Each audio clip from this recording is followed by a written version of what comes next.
नमस्कार दोस्तों, मेरा नाम है रविंद्र और आज हम जीवन के कुछ पहलुओं पर तार्किक चर्चा करेंगे। साथ ही चेतना यानी कॉन्शियसनेस, व्यक्तित्व यानी पर्सनैलिटी और आत्मा यानी सोल पर भी विचार करेंगे। जीवन क्या है? मतलब हम सभी अपने अनुभवों से जानते हैं कि जिंदा और निर्जीव किसे कहते हैं। हम जानते हैं कि गाय, बिल्ली, तितली, पेड़ पौधे आदि कब उन्हें जिंदा कहना चाहिए और कब हम कहते हैं कि अब वे जिंदा नहीं हैं। इसी तरह पत्थर, ईंट, टीवी, मोबाइल फ़ोन आदि चीज़ों को हम जिंदा नहीं कहते हैं। इस तरह हम अपने अनुभवों से जानते हैं कि जीवित होने और जीवित नहीं होने में क्या अंतर होता है। लेकिन तब भी इस सवाल कि जीवन क्या है का जवाब हमें नहीं मिल पाता। वास्तव में यह एक पहेली की तरह है, क्योंकि खुद जीवित होने के बावजूद भी हम इस सवाल का उत्तर नहीं जानते कि जीवन क्या है। इसे और विस्तार से समझने के लिए हम पहले इस पर विचार करते हैं कि जीवन के न्यूनतम लक्षण क्या होते हैं, यानी किसी में कम से कम ऐसे कौन से लक्षण होने चाहिए ताकि हम उन्हें जीवित कह सकें, या यह कह सकते हैं कि उसमें जीवन है। जब हम इस पर विचार करते हैं तो देखते हैं कि ये लक्षण जीवन की मूलभूत आवश्यकताओं को पूरा करने में मदद करते हैं। जीवन के न्यूनतम लक्षणों में शामिल हैं, पहला है चेतना यानी कॉन्शियसनेस, जिसका मतलब है कि अपने आसपास के वातावरण और खुद अपने प्रति जागरूक होना। इसे सामान्य शब्दों में कहा जा सकता है कि सोचने समझने की क्षमता को ही चेतना कहते हैं। इस तरह चाहे वह बैक्टीरिया हो, अमीबा हो, चींटी हो, हाथी हो या मनुष्य हो, सभी जीवित प्राणियों में चेतना होना कंपलसरी है। जीवों में यह चेतना तभी खत्म होती है जब उनकी मौत हो जाती है। दूसरा है जैविक प्रक्रियाएं, यानी एक जीवित प्राणी में जैविक प्रक्रियाएं जैसे सांस लेना, पाचन यानी खाना हजम होना और उत्सर्जन यानी शरीर से बेकार चीज़ें बाहर निकलना होती हैं। सभी जीवों को जिंदा रहने के लिए ऊर्जा यानी एनर्जी की ज़रूरत होती है, इसलिए वे बाहर के वातावरण से पोषण करते हैं, यानी सामान्य शब्दों में कहें तो खाना खाते हैं। जैसे पौधे या पोषण जमीन से लेते हैं और सूरज की रोशनी में उससे एनर्जी बनाते हैं। गाय, बकरी, चींटी आदि भी खाना खाते हैं ताकि उन्हें एनर्जी मिल सके। खाने से एनर्जी बनाने के लिए ऑक्सीजन की ज़रूरत होती है, इसीलिए जीवों द्वारा सांस लेने की क्रिया की जाती है। इसी तरह इन सब क्रियाओं से शरीर में कुछ बेकार पदार्थ बनते हैं, जिनका शरीर से बाहर निकलना बहुत ज़रूरी होता है, वरना इससे कई बीमारियां हो सकती हैं और बहुत सी अन्य समस्याएं पैदा हो सकती हैं। इसीलिए उत्सर्जन क्रियाएं होती हैं। इसी तरह जीवित होने के लिए जीवों के शरीर में बहुत सी जैविक क्रियाएं होती हैं। तीसरा है वृद्धि और विकास, यानी एक जीवित प्राणी में वृद्धि और विकास की क्षमता होती है। मतलब जब कोई जीव पैदा होता है तो अपनी पूरी जिंदगी में उसके शरीर में बदलाव होते हैं। बच्चे छोटे से बड़े होते हैं, उसके सभी अंग विकसित होकर काम करने लायक हो जाते हैं। इसी तरह सभी पेड़ पौधों और अन्य जीवों का विकास होता है। चौथा है प्रजनन, मतलब रिप्रोडक्शन, यानी एक जीवित प्राणी में प्रजनन की क्षमता होती है। सामान्य शब्दों में इसका अर्थ है कि एक जीव में अपने बच्चे पैदा करने की क्षमता होती है। पांचवा है आत्मनियमन, मतलब सेल्फ रेगुलेशन, यानी एक जीवित प्राणी में आत्मनियमन की क्षमता होती है, जो उसे अपने शरीर के कार्यों को नियंत्रित करने में मदद करती है। यह नियंत्रण कुछ मामलों में हमारी जानकारी में होता है और हम उसे अपनी इच्छा अनुसार कर सकते हैं, जबकि अधिकांश मामलों में यह हमारी जानकारी के बिना होता है और हम उसे अपनी इच्छा अनुसार नहीं कर पाते, जैसे हार्ट यानी हृदय का धड़कना, सांस लेना, खाना हजम होना आदि। छठा है प्रतिक्रिया, यानी एक जीवित प्राणी में प्रतिक्रिया की क्षमता होती है, जो उसे अपने आसपास के वातावरण के प्रति प्रतिक्रिया करने में मदद करती है। इस तरह जब चेतना, जैविक प्रक्रियाएं, वृद्धि और विकास, प्रजनन, आत्मनियमन और प्रतिक्रिया, कम से कम ये लक्षण और वह भी एक ही साथ किसी में होते हैं, तभी हम कहते हैं कि उसमें जीवन है, यानी वह जीवित या जिंदा है। इसी के साथ ही जीवन का एक सबसे महत्वपूर्ण स्वभाव होता है जिसकी ओर अक्सर ध्यान नहीं दिया जाता, और वह है कि जीवन किसी भी तरह से खुद को अस्तित्व में बनाए रखना चाहता है। इस धरती पर पिछले करोड़ों वर्षों में अनगिनत प्राकृतिक आपदाएं आईं, वातावरण में परिवर्तन हुए, असंख्य बीमारियां फैलीं, लेकिन किसी न किसी रूप में जीवन बचा रहा। इसी तरह चाहे कोई भी जीव हो, उसकी यही कोशिश रहती है कि किसी भी तरह उसका जीवन बचा रहे। यह कोशिश जीव की इच्छाओं के बिना भी खुद ही चलती रहती है। अब आगे बढ़ने से पहले भौतिक पदार्थ या पदार्थ यानी मैटर पर थोड़ी चर्चा करते हैं।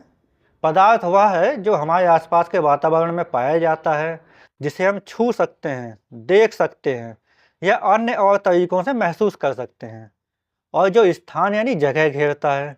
पदार्थ को हम 3 मुख्य रूपों में बांट सकते हैं: ठोस यानी सॉलिड, द्रव यानी लिक्विड और गैस।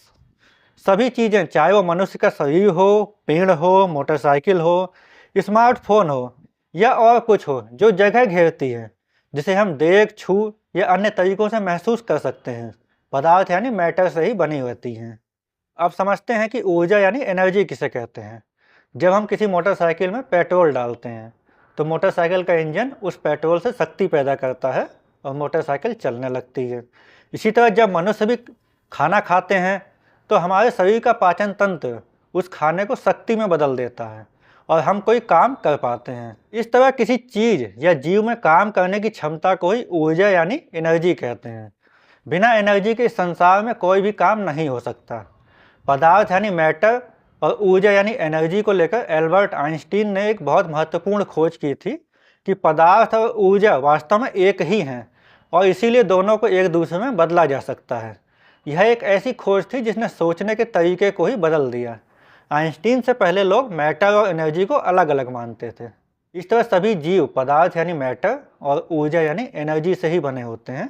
यहाँ तक कि बैक्टीरिया जैसे छोटे जीव भी, जो हमें आँखों से नहीं दिखते और जिन्हें माइक्रोस्कोप की मदद से देखा जा सकता है, भी पदार्थ और ऊर्जा से ही बने होते हैं।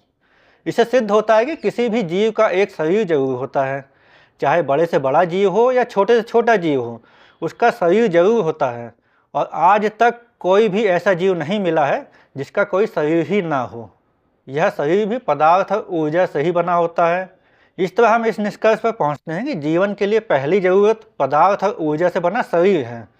इसे इस तरह भी कहा जा सकता है कि जीवन की पहली जरूरत पदार्थ और ऊर्जा है और बिना पदार्थ और ऊर्जा के जीवन भी संभव नहीं हो सकता। लेकिन हम देखते हैं कि बहुत सी अन्य चीज़ें जो बनी तो पदार्थ और ऊर्जा से ही हैं, लेकिन जिन्हें हम जिंदा नहीं कहते, यानी जिनमें जीवन नहीं होता है, जैसे पत्थर, कुर्सी, कार, मोटरसाइकिल आदि। इस तरह हम कह सकते हैं कि जीवन के लिए पदार्थ और ऊर्जा जरूरी होते हैं, लेकिन पदार्थ और ऊर्जा से बनी सभी चीज़ों में जीवन होना जरूरी नहीं होता है। इस तथ्य से यह विचार पैदा होता है कि हो सकता है कि जीवन के लिए पदार्थ और ऊर्जा के अलावा किसी अन्य की ज़रूरत होती है। यह अन्य क्या होता है, इस पर विचार करने से पहले हम समझते हैं कि चेतना यानी कॉन्शियसनेस और व्यक्तित्व यानी पर्सनैलिटी क्या होते हैं। चेतना यानी कॉन्शियसनेस के बारे में मैंने अभी चर्चा की थी कि चेतना का मतलब है अपने आसपास के वातावरण और खुद अपने प्रति जागरूक होना। यहाँ यह ध्यान रखने की ज़रूरत है कि जागरूक होने का बहुत व्यापक अर्थ है। इस संदर्भ में जागरूक होने का केवल यही मतलब नहीं है कि कोई व्यक्ति जो सोच रहा है उसे अपनी भाषा में बोलकर, लिखकर या इशारों में बता सके, बल्कि इसमें वह स्थिति भी शामिल है कि जब कोई भी जीव या मनुष्यों के संदर्भ में कोई बच्चे जो भले ही बोल नहीं सकते हैं, लेकिन वे भी अपने वातावरण और खुद के बारे में जागरूक होते हैं। इसे ही चेतन होना कहते हैं। सामान्य शब्दों में कहा जा सकता है कि सोचने समझने की क्षमता, चाहे वह मनुष्यों की तरह भाषा के माध्यम से हो या मनुष्यों के छोटे बच्चों व अन्य जीवों की तरह बिना भाषा के माध्यम से हो, को ही चेतना कहते हैं। इस तरह चाहे वो बैक्टीरिया हो, अमीबा हो, चींटी हो, हाथी हो या मनुष्य हो, सभी जीवित प्राणियों में चेतना होना कंपलसरी है। जीवों में यह चेतना तभी खत्म होती है जब उनकी मौत हो जाती है। इस तरह चेतना होने पर किसी भी जीव में खुद के जिंदा होने का एहसास होता है। चेतना के कारण ही मनुष्यों में मैं हूँ का एहसास होता है। अब हम व्यक्तित्व यानी पर्सनैलिटी का मतलब समझते हैं। व्यक्तित्व एक व्यक्ति के विचारों, भावनाओं, व्यवहार और आदतों का संयोजन यानी कॉम्बिनेशन है, जो उसे अन्य लोगों से अलग बनाता है। यह एक व्यक्ति की अद्वितीय यानी यूनिक पहचान है, जो उसके जीवन के अनुभवों, संस्कृति, परिवार, शिक्षा और सामाजिक परिस्थितियों से आकार लेती है। इसे इस तरह समझ सकते हैं कि सभी मनुष्य वैज्ञानिक रूप से होमो सेपियंस प्रजाति के हैं, यानी सभी मनुष्य वैज्ञानिक स्तर पर एक जैसे हैं। लेकिन किन्हीं भी दो मनुष्यों को जो अलग करता है वह है उनके व्यक्तित्व यानी पर्सनैलिटी। व्यक्तित्व के कारण ही कोई व्यक्ति ए किसी दूसरे व्यक्ति बी से अलग होता है। यहाँ तक कि पूरी तरह से जुड़वा लोगों के भी व्यक्तित्व अलग अलग होते हैं। इस तरह व्यक्तित्व के मुख्य घटक हैं। पहला है विचार यानी व्यक्ति के विचार और धारणाएं जो उसके व्यवहार को निर्धारित करती हैं। दूसरा है भावनाएं, यानी व्यक्ति की भावनाएं जो उसके व्यवहार को प्रभावित करते हैं। तीसरा है व्यवहार, यानी व्यक्ति के कार्य और क्रियाएं जो उसके व्यक्तित्व को प्रकट करती हैं। चौथा है आदतें, यानी व्यक्ति की आदतें और प्रवृत्तियां जो उसके व्यक्तित्व को आकार देती हैं। व्यक्तित्व का विकास 3 मुख्य कारणों से होता है। पहला है जन्म से व्यक्तित्व का विकास जन्म से शुरू होता है, जब व्यक्ति के विचार, भावनाएं और आदतें आकार लेने लगती हैं। दूसरा है परिवार और संस्कृति, यानी परिवार और संस्कृति व्यक्तित्व के विकास में महत्वपूर्ण भूमिका निभाते हैं। तीसरा है शिक्षा और अनुभव, यानी शिक्षा और अनुभव व्यक्तित्व के विकास में महत्वपूर्ण योगदान करते हैं। पदार्थ, ऊर्जा, चेतना और व्यक्तित्व को समझने के बाद अब हम इस सवाल पर आते हैं कि चेतना और व्यक्तित्व यानी कॉन्शियसनेस और पर्सनैलिटी में क्या संबंध होता है। जैसा कि हम सभी अनुभव करते हैं कि हमारा शरीर कुछ ऐसे काम करता है जो हमारी इच्छानुसार होते हैं, या यह कह सकते हैं कि जिन्हें हम जानते हैं कि यह काम हम कर सकते हैं और नहीं भी कर सकते हैं, जैसे खाना, सोना, बोलना, चलना, हंसना आदि। इसी तरह हमारा शरीर कई काम ऐसे भी करता है जो हमारी इच्छा के अनुसार नहीं होते हैं, यानी जिन्हें हम चाह कर भी रोक नहीं सकते, जैसे भूख लगना। यहाँ ध्यान देने की बात है कि खाना खाना हमारी इच्छा के अनुसार होता है, लेकिन भूख लगने पर हमारा वश नहीं होता है, यानी हम चाह कर भी ऐसा नहीं कर सकते कि हमें भूख लगे ही नहीं। इसी तरह सांस चलना, हृदय यानी हार्ट का धड़कना, हमारे इम्यून सिस्टम के काम, पाचन क्रिया आदि। वास्तव में हमारा शरीर अधिकांश कामों को अपने आप करता रहता है, जिसके बारे में हमें जानकारी भी नहीं होती है, यानी जिन्हें हम सोच कर नहीं करते हैं। ऐसा इसलिए होता है ताकि हमारा जीवन बना रहे।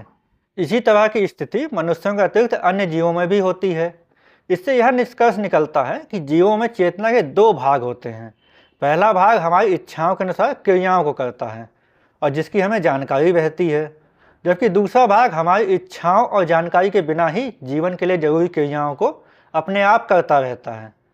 चेतना यानी कॉन्शियसनेस का पहला हिस्सा जो हमारी जानकारी और इच्छाओं के अनुसार क्रियाओं को करता है, सेंसिबल कॉन्शियसनेस यानी बौद्धिक चेतना है। जबकि चेतना का दूसरा हिस्सा जो हमारी इच्छाओं और जानकारी के बिना ही जीवन के लिए जरूरी क्रियाओं को अपने आप करता है, बायोटिक कॉन्शियसनेस यानी जैविक चेतना है। अब चेतना यानी कॉन्शियसनेस के इस दूसरे हिस्से बायोटिक कॉन्शियसनेस यानी जैविक चेतना पर विचार करते हैं। 2 व्यक्ति ए और बी हैं। व्यक्ति ए की चेतना का दूसरा हिस्सा बायोटिक कॉन्शियसनेस यानी जैविक चेतना उसके हृदय यानी हार्ट को बिना व्यक्ति ए की जानकारी के धड़काती है। इसी तरह व्यक्ति बी की चेतना का दूसरा हिस्सा बायोटिक कॉन्शियसनेस यानी जैविक चेतना उसके हार्ट को बिना व्यक्ति बी की जानकारी के धड़काती है। लेकिन हम जानते हैं कि सभी मनुष्यों का हार्ट एक ही तरह के पदार्थों से बना होता है और एक ही तरह के काम करता है, इसलिए व्यक्ति ए और व्यक्ति बी के हार्ट भी एक ही तरीके से काम करेंगे। चेतना का दूसरा हिस्सा बायोटिक कॉन्शियसनेस यानी जैविक चेतना जो उन हार्ट्स को चला रही है, व्यक्ति ए और व्यक्ति बी में एक ही काम और वह भी एक ही तरीके से कर रही है। इसी तरह व्यक्ति ए और व्यक्ति बी के शरीरों में चेतना के दूसरे हिस्से बायोटिक कॉन्शियसनेस यानी जैविक चेतना द्वारा जीवन के लिए की जाने वाली अन्य क्रियाओं के बारे में भी विचार किया जा सकता है। इससे यह स्पष्ट हो जाता है कि चेतना का दूसरा हिस्सा बायोटिक कॉन्शियसनेस यानी जैविक चेतना सभी मनुष्यों में उनके जीवन को बनाए रखने के लिए बिना उनकी इच्छा और जानकारी के जरूरी क्रियाओं को करती रहती है। सभी मनुष्यों में ऐसी क्रियाएं एक जैसी ही होती हैं। इससे यह भी निष्कर्ष निकलता है कि चेतना का दूसरा हिस्सा बायोटिक कॉन्शियसनेस यानी जैविक चेतना सभी मनुष्यों में एक जैसी ही होती है। इस तरह बायोटिक कॉन्शियसनेस यानी जैविक चेतना के स्तर पर सभी मनुष्य एक जैसे हैं। तब क्या है जो एक मनुष्य को दूसरे मनुष्य से अलग बनाता है? हम क्यों कहते हैं कि वह व्यक्ति ए है और वह व्यक्ति बी है? व्यक्ति ए और व्यक्ति बी का शरीर एक ही तरह के पदार्थ से बना हुआ है, दोनों में एक ही तरह की बायोटिक कॉन्शियसनेस यानी जैविक चेतना भी है, लेकिन हम देखते हैं कि दोनों की आदतें, पसंद नापसंद, भावनाओं को व्यक्त करने के तरीके, विचार, समझ, अनुभव अलग अलग होते हैं। इसी वजह से हम कहते हैं कि व्यक्ति ए व्यक्ति बी से अलग है, या इसीलिए प्रत्येक व्यक्ति दूसरे व्यक्ति से अलग होता है। व्यक्तित्व यानी पर्सनैलिटी पर अभी की गई चर्चाओं में हमने जाना है कि व्यक्ति के विचारों, भावनाओं, व्यवहार और आदतों के संयोजन यानी कॉम्बिनेशन को ही व्यक्तित्व यानी पर्सनैलिटी कहा जाता है, जो किसी व्यक्ति की अद्वितीय यानी यूनिक पहचान होती है। यानी व्यक्तित्व ही एक व्यक्ति को दूसरे व्यक्ति से अलग बनाता है। हम अगर ध्यान दें तो देखेंगे कि व्यक्ति के विचार, संस्कृति और शिक्षा ये सभी उस समाज के परिणाम होते हैं जिस समाज में वे जन्म लेते हैं और जीवन बिताते हैं। समाज के सदस्य के रूप में हुए अनुभव ही व्यक्तित्व यानी पर्सनैलिटी का निर्माण करते हैं। इसलिए ऐसा व्यक्ति जो किसी समाज में नहीं रहता बल्कि जंगल में अकेले जन्म लेता है और अकेले ही जीवन बिताता है, तो उसका कोई व्यक्तित्व भी नहीं होगा, बल्कि वह अपने शरीर में हुए बदलावों और जैविक प्रक्रियाओं के अनुसार ही प्रतिक्रियाएं भर करेगा। इस तरह व्यक्तित्व समाज की उपज है और बिना समाज के व्यक्तित्व होना संभव नहीं है। चेतना यानी कॉन्शियसनेस के बारे में पहले की गई चर्चा में हमने जाना है कि चेतना का वह हिस्सा जो हमारी इच्छानुसार कामों को करता है, मतलब सेंसिबल कॉन्शियसनेस यानी बौद्धिक चेतना ही समाज से पारस्परिक क्रियाएं यानी इंटरेक्शन करती है, जिसके कारण ही व्यक्तित्व का निर्माण होता है। इस तरह व्यक्तित्व यानी पर्सनैलिटी सेंसिबल कॉन्शियसनेस यानी बौद्धिक चेतना के कारण बनता है। यही कारण है कि जब व्यक्ति की सेंसिबल कॉन्शियसनेस यानी बौद्धिक चेतना में ज़्यादा समस्या आती है तो वह अपने व्यक्तित्व को भूल सकता है, जिसे ही मेमोरी लॉस या याददाश्त जाना कहते हैं। जबकि बायोटिक कॉन्शियसनेस यानी जैविक चेतना उसके शरीर को जीवित बनाए रखने के लिए जरूरी काम करती रहती है और वह याददाश्त जाने या कोमा में जाने पर भी जीवित रहता है।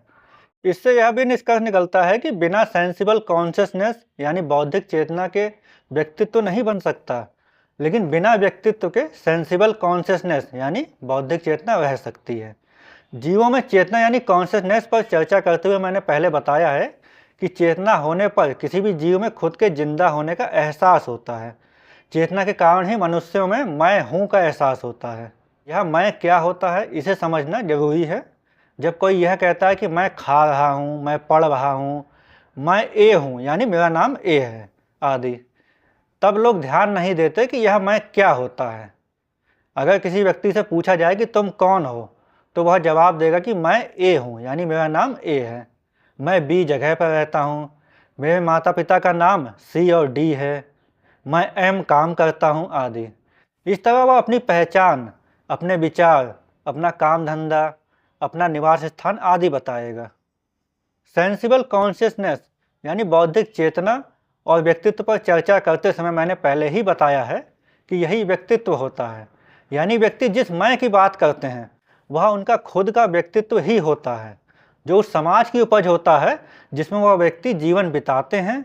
इस तरह सेंसिबल कॉन्शियसनेस यानी बौद्धिक चेतना तो जीवन का आवश्यक हिस्सा है, लेकिन व्यक्तित्व यानी पर्सनैलिटी जीवन का आवश्यक हिस्सा नहीं है और यह कृत्रिम यानी आर्टिफिशियल है, क्योंकि व्यक्तित्व समाज की यानी सोसाइटी की उपज है जो खुद एक कृत्रिम व्यवस्था है। अब हम फिर से जीवन के सवाल पर लौटते हैं कि जीवन क्या है। अभी तक की चर्चा में हम यहाँ पहुँचे हैं कि जीवन दो महत्वपूर्ण हिस्सों से बना है। पहला है पदार्थ यानी मैटर और ऊर्जा यानी एनर्जी से बना हुआ शरीर यानी बॉडी, और दूसरा है चेतना यानी कॉन्शियसनेस। बिना चेतना और शरीर के कोई जीवन संभव नहीं है।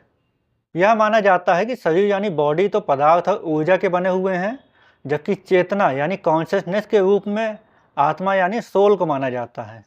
और जब शरीर और आत्मा मिलते हैं तभी जीव बनता है और व्यक्ति को होने वाला मैं का एहसास ही आत्मा है या आत्मा ही मैं है। व्यक्ति की मौत के बाद आत्मा शरीर छोड़ देती है क्योंकि आत्मा नष्ट नहीं होती। अगर यह माना जाए कि जीवन के लिए शरीर के अलावा आत्मा की भी ज़रूरत होती है जो चेतन हिस्सा है, तब कुछ सवाल खड़े होते हैं जिनके उत्तर जरूरी हैं। पहला सवाल आता है कि क्या आत्मा व्यक्तित्व सहित होती है या व्यक्तित्व रहित, यानी क्या आत्मा का कोई व्यक्तित्व होता है या नहीं। इसे और स्पष्ट रूप से समझते हैं। माना दो व्यक्ति ए और व्यक्ति बी हैं।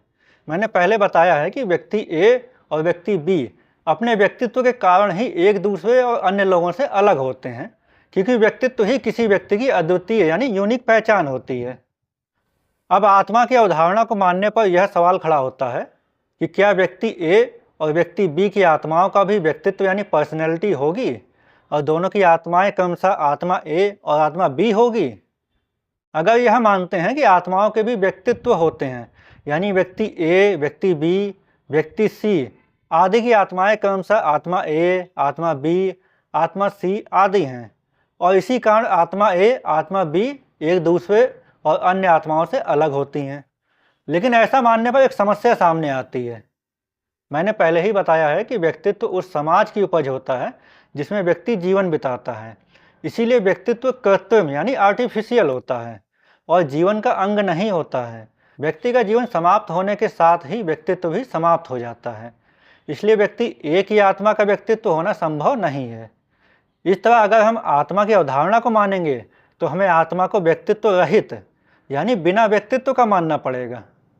लेकिन आत्मा को व्यक्तित्व रहित मानने पर यह समस्या पैदा होती है कि फिर व्यक्ति ए की आत्मा और व्यक्ति बी की आत्मा में कोई अंतर नहीं होगा और दोनों की आत्माएं एक जैसी या एक ही होंगी। एक जैसी आत्माएं या एक ही आत्मा होने से यह निष्कर्ष सामने आता है कि आत्मा जो चेतना यानी कॉन्शियसनेस का रूप मानी जाती है और जब सभी आत्माएं एक जैसी या एक ही होंगी तो सभी की चेतना यानी कॉन्शियसनेस भी एक जैसी ही या एक ही होगी। चेतना यानी कॉन्शियसनेस पर विचार करते समय मैंने बताया है कि चेतना के दो हिस्सों में से सभी व्यक्तियों की बायोटिक कॉन्शियसनेस यानी जैविक चेतना तो एक जैसी होती है, लेकिन सेंसिबल कॉन्शियसनेस यानी बौद्धिक चेतना समाज से क्रियाएं करके व्यक्तित्व का निर्माण करती हैं जो प्रत्येक व्यक्ति की अलग पहचान बनता है। इस प्रकार सेंसिबल कॉन्शियसनेस यानी बौद्धिक चेतना एक नहीं होती है। इसका यह भी मतलब है कि सभी की चेतना यानी कॉन्शियसनेस एक जैसी या एक ही नहीं होती है। आत्मा की अवधारणा को मानने पर दूसरा सवाल यह पैदा होता है कि चेतना यानी कॉन्शियसनेस के बिना पदार्थ और ऊर्जा का अस्तित्व तो संभव है, लेकिन आज तक पदार्थ और ऊर्जा के बिना चेतना का अस्तित्व नहीं मिला है। कुछ लोग आत्मा या चेतना को अभौतिक यानी ऐसी चीज़ जो पदार्थ और ऊर्जा यानी मैटर और एनर्जी से नहीं बनी है और हमारी इंद्रियों यानी सेंसेस से परे मतलब जिसका हम अनुभव नहीं कर सकते हैं कहते हैं। लेकिन ये बातें केवल शब्द जाल हैं, क्योंकि लोग अभौतिक के रूप में विचार यानी थॉट का उदाहरण देते हैं और कहते हैं कि विचार अभौतिक हैं। लेकिन विचार भी हमारे दिमाग में न्यूरॉन की क्रियाओं से पैदा होते हैं जिन्हें हम अपनी शाब्दिक भाषा या सांकेतिक भाषा में व्यक्त करते हैं। इसी के साथ विचार पैदा होने के लिए सामग्रियाँ हम बाहर के वातावरण से ही लेते हैं। आज तक ऐसे विचार का अस्तित्व नहीं मिला जो बिना दिमाग, बिना भाषा और बिना बाह्य वातावरण के उत्पन्न हुआ हो और अस्तित्व में हो। इसी के साथ इंद्रियों यानी सेंसेस से परे होने का भी कोई मतलब नहीं होता है और यह केवल शब्दजाल है, क्योंकि मनुष्य का समस्त ज्ञान केवल इंद्रियों यानी सेंसेस से हासिल किया गया ज्ञान ही होता है। यानी हम देख कर, सुन कर, सूंघ कर, चख कर और महसूस करके यानी अपनी 5 इंद्रियों आँख, कान, नाक, त्वचा और जीभ से ही ज्ञान यानी नॉलेज हासिल कर सकते हैं, जिसे हम अपनी भाषा में व्यक्त करते हैं। इन इंद्रियों से परे का ज्ञान हम हासिल नहीं कर सकते। जो ऐसा दावा करते हैं उनके दावे वैज्ञानिक रूप से प्रमाणिक नहीं होते हैं। ऐसा दावा करने वाले लोग यह भूल जाते हैं कि वे लोग यह दावा भी अपनी भाषा में ही व्यक्त करते हैं, जो कि इसी भौतिक संसार की उपज है। इस प्रकार चाहे हम आत्मा को व्यक्तित्व वाली माने या बिना व्यक्तित्व वाली, दोनों ही परिस्थितियों में आत्मा की अवधारणा सुसंगत सिद्ध नहीं होती है। इसी के साथ चेतना यानी कॉन्शियसनेस के अस्तित्व के लिए भी पदार्थ और ऊर्जा अनिवार्य होते हैं। बिना पदार्थ यानी मैटर और ऊर्जा यानी एनर्जी के चेतना यानी कॉन्शियसनेस का अस्तित्व संभव नहीं हो सकता। लोग चेतना को शरीर से अलग मानते हैं और सोचते हैं कि जिसे मैं कहा जाता है वह शरीर से अलग कुछ अन्य है, और यह गलत धारणा बना लेते हैं कि पदार्थ और ऊर्जा से बने शरीर से अलग चेतना कोई ऐसी चीज़ है जो शरीर को चला रही है। जबकि विश्लेषण से हम इस निष्कर्ष पर पहुँचे हैं कि व्यक्ति का मैं वास्तव में व्यक्तित्व होता है और व्यक्तित्व समाज की उपज है। लोग यह गलती करते हैं कि वे मैं यानी व्यक्तित्व को ही शरीर को चलाने वाली चेतना युक्त चीज़ समझ लेते हैं, जबकि व्यक्ति का मैं चेतना युक्त कोई अलग चीज़ नहीं है, बल्कि यह चेतना के कई परिणामों में से केवल एक परिणाम होता है जो मनुष्यों में व्यक्तित्व के रूप में सामने आता है। वास्तव में पदार्थ और ऊर्जा यानी मैटर और एनर्जी के एक विशेष संयोजन यानी कॉम्बिनेशन के फलस्वरूप ही शरीर में चेतना यानी कॉन्शियसनेस पैदा होती है। इस तरह पदार्थ और ऊर्जा यानी मैटर और एनर्जी के विशेष संयोजन यानी कॉम्बिनेशन से ही जीवों का शरीर और चेतना बने हैं, यही स्थिति मनुष्यों के अतिरिक्त अन्य जीवों के संदर्भ में भी होती है। जब शरीर में पदार्थ और ऊर्जा का विशेष संयोजन, जो चेतना उत्पन्न करने के लिए जिम्मेदार होता है, समाप्त हो जाता है, तो चेतना भी समाप्त हो जाती है और तब कहा जाता है कि अब उसमें जीवन नहीं रहा। इस विश्लेषण से यह निष्कर्ष निकलता है कि जीवन वास्तव में पदार्थ और ऊर्जा के एक विशेष संयोजन में होने वाली एक प्रक्रिया यानी प्रोसेस है। जब किसी कारण यह प्रक्रिया रुक जाती है तो इसका अर्थ होता है कि अब वह जीव जीवित नहीं है। चिकित्सा विज्ञान यानी मेडिकल साइंस इस प्रक्रिया को बनाए रखने की ही कोशिश करता है और इस प्रक्रिया के बीच में आने वाली बाधाओं को दूर करने के लिए हर संभव कोशिश करता है। पदार्थ और ऊर्जा के विशेष संयोजन में होने वाली यह प्रक्रिया इस धरती पर इतनी सामान्य है कि इस धरती पर हमें हर कहीं जीवन मिल जाता है और करोड़ों वर्षों में भी खत्म नहीं हुआ। किसी न किसी जीव के रूप में यह प्रक्रिया आज तक चल रही है। तो दोस्तों, वीडियो अच्छी लगी हो तो वीडियो को लाइक करिए, कमेंट करिए और फिलोसोफर रवि चैनल को सब्सक्राइब करिए। मिलते हैं एक नए वीडियो में एक नए विचार के साथ। धन्यवाद, नमस्कार।